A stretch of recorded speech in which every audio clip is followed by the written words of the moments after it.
Good morning, everyone. This is Rusty Bradshaw, and I'm here to talk to you a little bit about coyotes. Last week, it was reported that the recreation center, Bell Recreation Center here in Sun City, Arizona, had its outdoor activities closed for a period of time because there was coyote activity in the area. Now, that doesn't surprise me because there are a lot of coyotes in this community because of all the golf courses. And coyotes are common in urban areas these days because of the lack of food elsewhere and the hot, dry climate. They're down looking for food sources and water sources. I have seen a coyote go through my yard back here, and shortly after moving into this home, I was talking to a neighbor down the street, just a couple of houses around sunset, and he motioned toward the street, and we both looked, and there was a pack of 6 of them trotting down the street. Not too many years ago, I did a story for the local newspaper about some cubs in between a couple of walls on a property. So they're there, and it's not just Sun City, it's the surrounding communities here in the West Valley of Phoenix metro area and the Phoenix metro area as a whole. And it's probably the case wherever you live as well. So here are a few tips. First of all, never, ever feed wildlife. That just makes them more used to getting food from humans, and that's dangerous. At your home, never leave food or water out for pets out in the yard, even if you have a fenced yard. Coyotes can jump a fence as high as 7 feet. And actually, I did a story over in Scottsdale one time where a coyote had gotten into someone's backyard and taken a small pet, and that fence was 8 feet. So, avoid anything that's going to attract them to your home.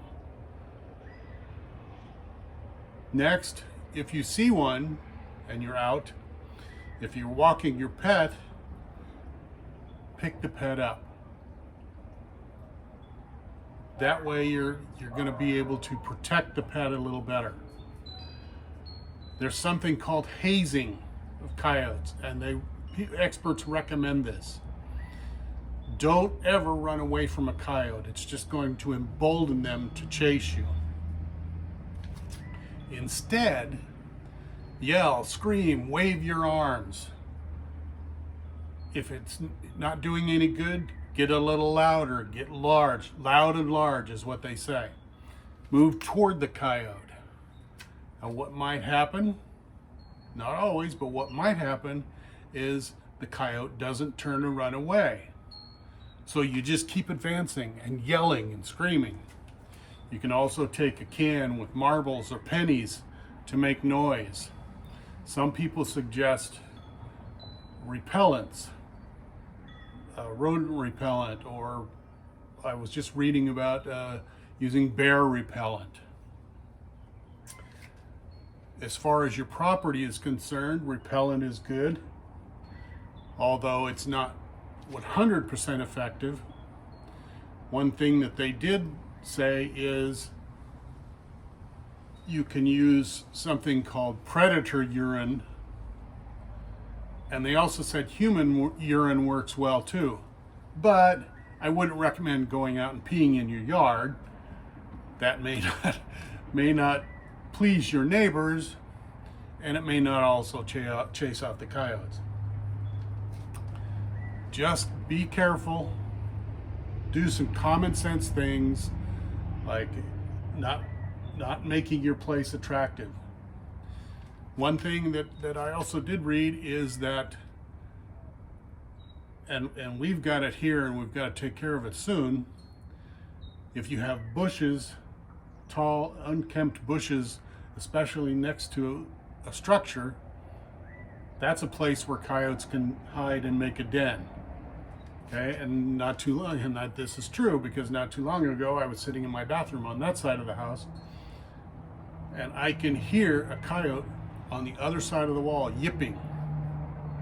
So we got to take care of that, and you should too if you have large bushes next to your home. That's also something you need to take care of for human predators, because those are places where people can hide if they're trying to get into your house. One other thing that was suggested is some of these electronic ultrasonic devices that you can plant in your yard. That would kind of keep the coyotes away. They've also suggested that for birds. So follow some of these basic tips. Do some of your own research, because there's more things that you can do. Just be careful.